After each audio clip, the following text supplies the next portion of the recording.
kita peraturan perundangan dan kebijakan,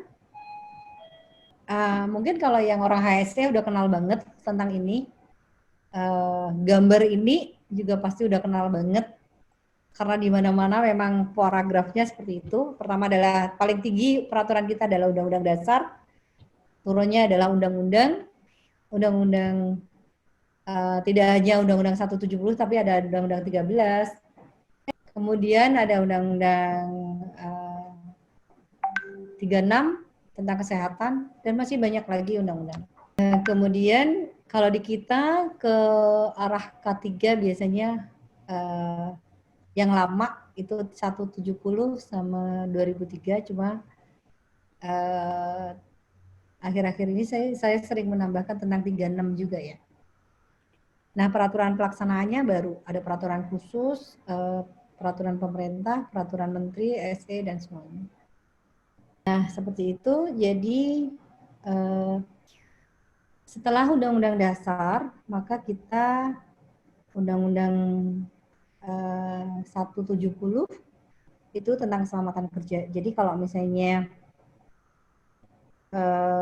kebanyakan kalau ujian itu disebutnya adalah Undang-Undang K3, padahal keselamatan kerja. Nah, Undang-Undang 13 2003 tentang ketenagakerjaan difokuskan ke 86 dan 87. Kemudian peraturan pemerintah nomor 50, ini juga nggak asing lagi, tentang SMK 3. Terus kemudian peraturan pemerintah nomor 88 tahun 2019 tentang kesehatan kerja. Ini yang terbaru ya. Jadi kalau misalnya mau ngedownload sudah launching.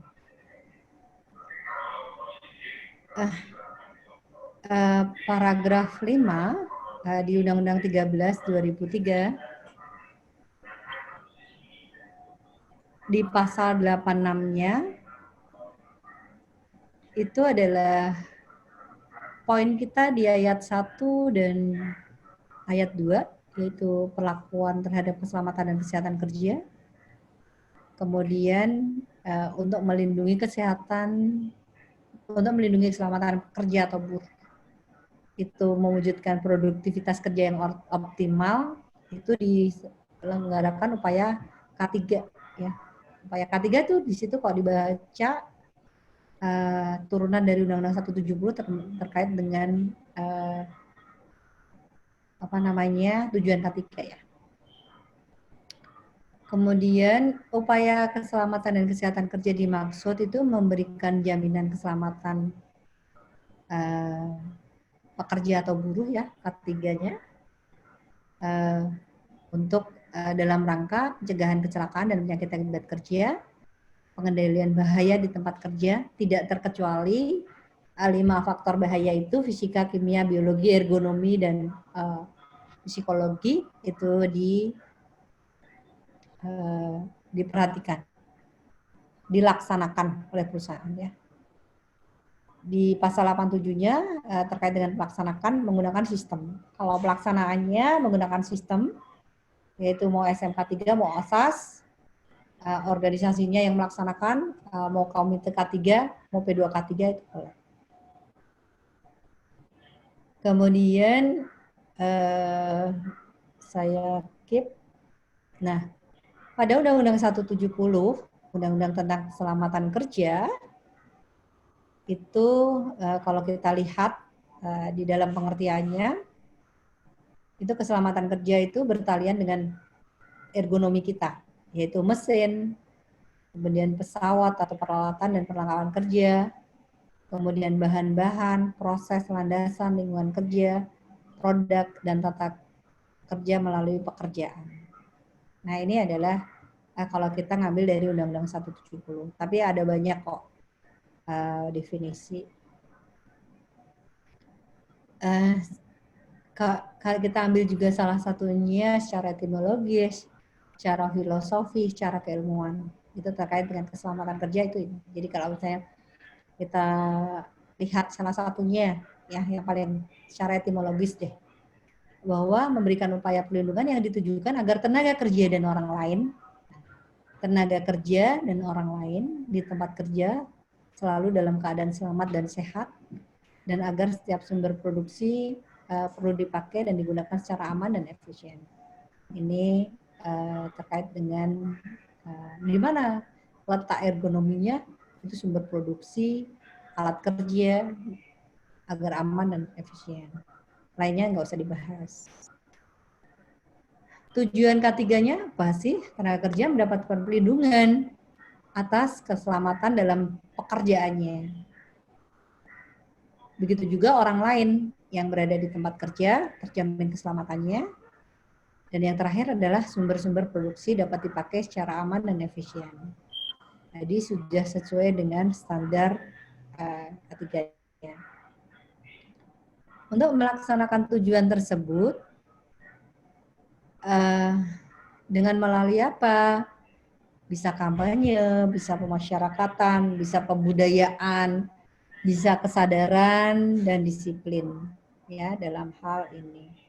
Sama tuh kampanye ergonomi dengan poster, cara ngangkat yang benar, cara berdiri yang benar, cara duduk yang benar, cara menggunakan komputer yang benar, cara angkat yang benar, cara itu adalah kampanye. Atau membudayakan, kita tegur teman kita pada saat duduk dengan tidak ergonomis, kita tegur teman kita pada saat dia bekerja dengan bongkok atau seperti apa. Itu adalah melaksanakan tujuan.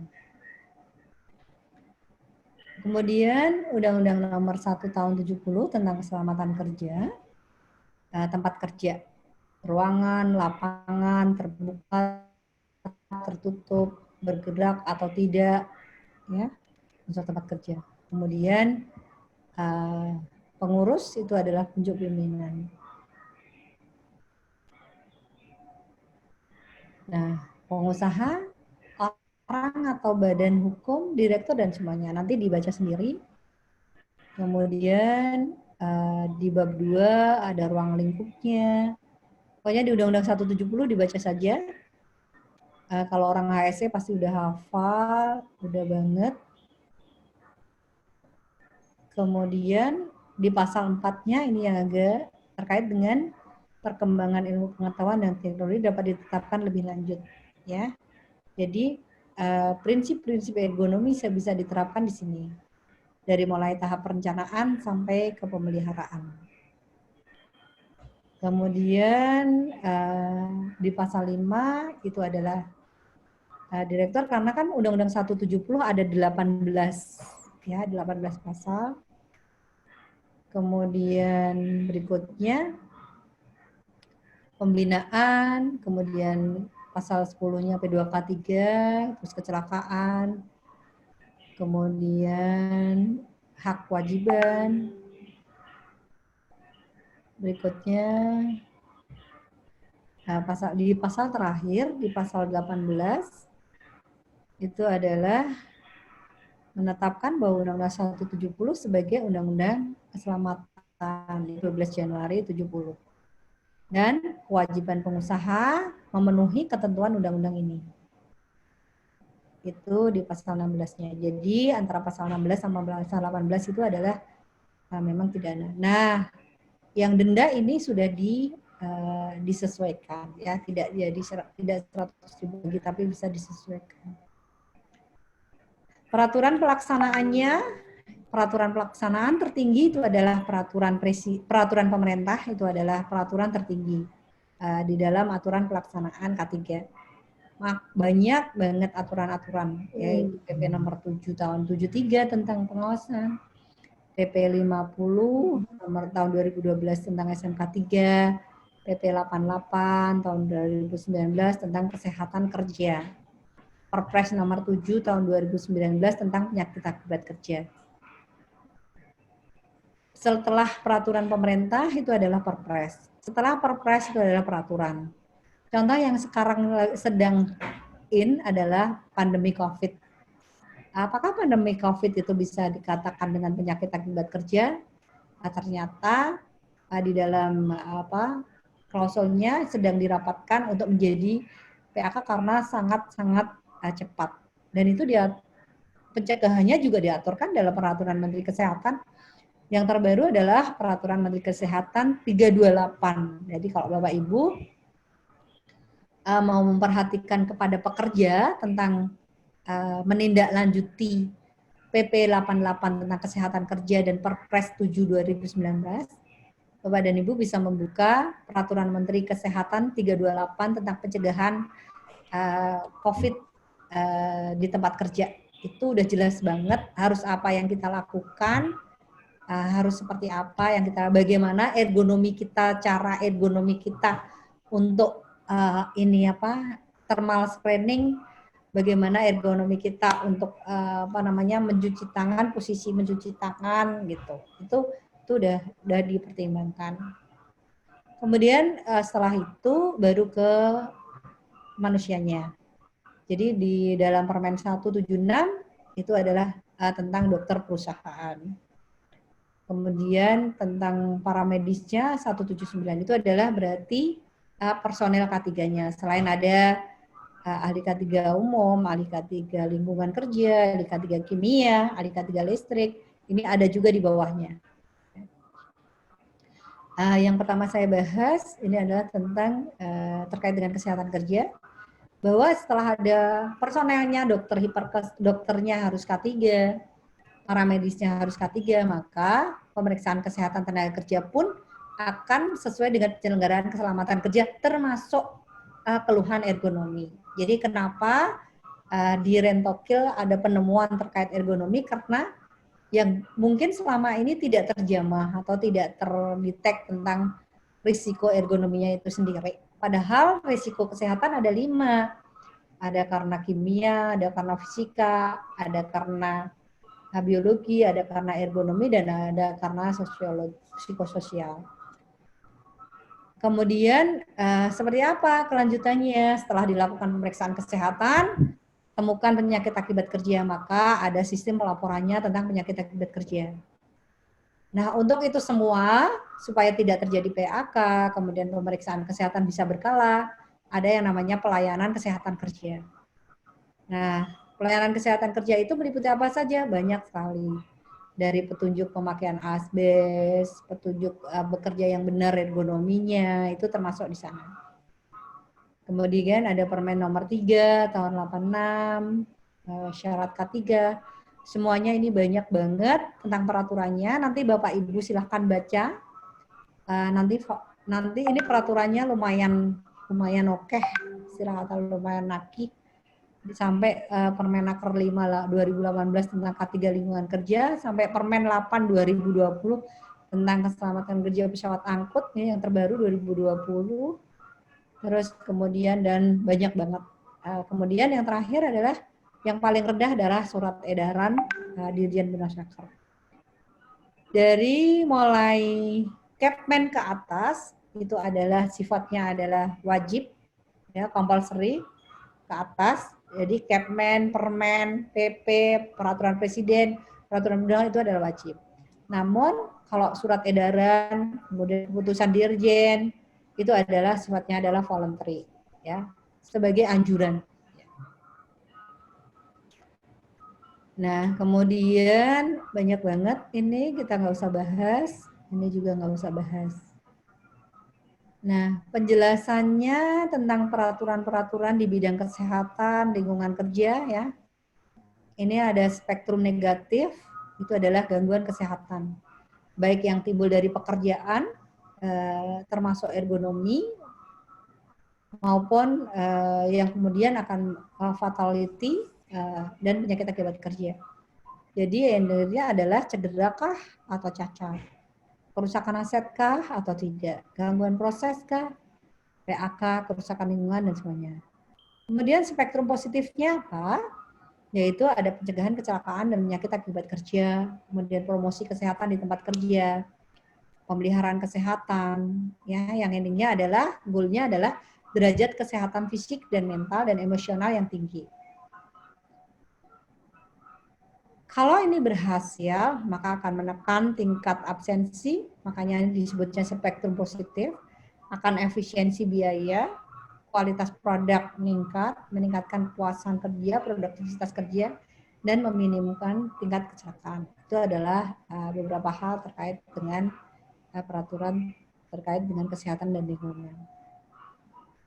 Lingkungan kerja ada fisika, kimia, biologi, fisiologi sama dengan ergonomi dan psikologi. Bahayanya seperti apa? Mulai manusia, kemudian segitiga manusia, mesin dan material, ya itu adalah seperti tadi atau media, ada proses, kemudian menimbulkan polusi, itulah potensi bahaya baik biologis, ergonomi, kimia, fisika dan psikososial. Ini di sini adalah proses dari timbulnya faktor bahaya itu. Faktor yang memulai kesehatan tenaga kerja otomatis kapasitas kerja, beban kerja, dan lingkungan kerja. Beban kerja tambahan itu tadi juga para ergonomi, kemudian kapasitas kerja seperti itu. Kemudian langkah berikutnya adalah pengawasan kesehatan kerja dan lingkungan kerja. Ya, karena apa? Upaya perlindungan terhadap kesehatan dan lingkungan itu adalah terhadap tenaga kerja dan orang lain yang berada di tempat kerja. Dari potensi bahaya apa? Potensi bahaya alat-alat kerja, lingkungan kerja, sifat, cara, dan proses produksi.